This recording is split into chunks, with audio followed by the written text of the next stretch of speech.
Hervé Gattegno est avec nous. Bonjour Hervé. Bonjour. Alain Juppé creuse l'écart. Nouveau sondage pour la primaire de la droite. Sondage ELAB pour BFM TV.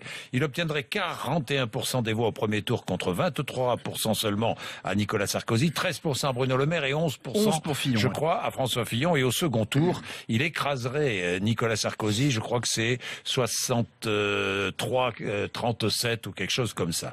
Et pourtant, vous restez sceptique. Le phénomène Juppé est incroyable, mais vous n'y croyez pas.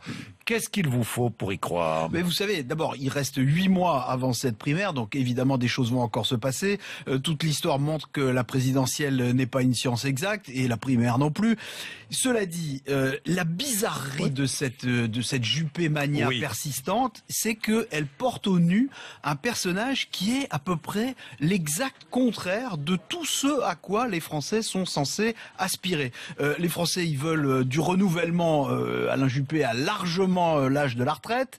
Ils attendent des solutions nouvelles. C'est un monument de conformisme. Ils se méfient des élites. Alain Juppé est la quintessence de la technocratie française. Vous savez, il y a 20 ans, François Hollande avait dit d'Alain Juppé, il incarne physiquement l'impôt. Alors, de la part de François Hollande, on a compris que c'était une parole d'expert, mais je dirais qu'aujourd'hui, Alain Juppé incarne politiquement le conservatisme.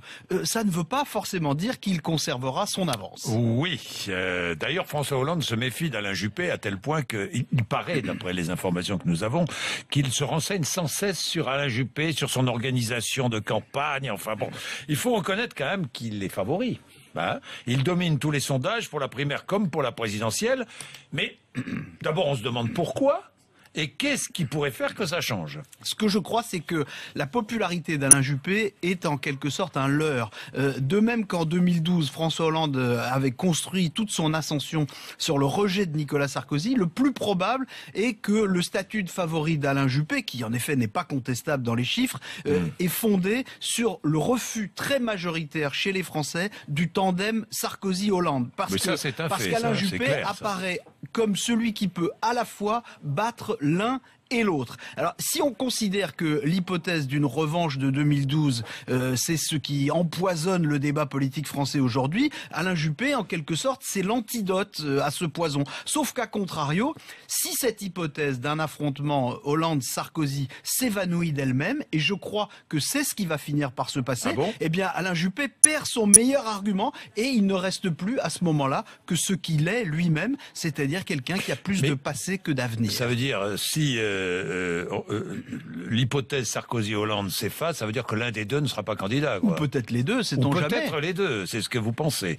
Et là, à partir du moment où il s'écroule, c'est votre démonstration. Puisque c'est son meilleur argument, il le perd. Alors, si l'expérience et le sérieux d'Alain Juppé devenaient une forme de rénovation par comparaison avec les quinquennats de Nicolas Sarkozy et de François Hollande? Alors ça, c'est une hypothèse intéressante. On peut effectivement supposer que si Alain Juppé est vu comme le candidat de la raison aujourd'hui, c'est essentiellement par contraste avec la façon d'exercer le pouvoir de François Hollande et de Nicolas Sarkozy, c'est-à-dire l'immobilisme satisfait chez François Hollande et l'hystérie épuisante chez Nicolas Sarkozy. De là à trouver Alain Juppé rafraîchissant, alors là, franchement, il y a un monde.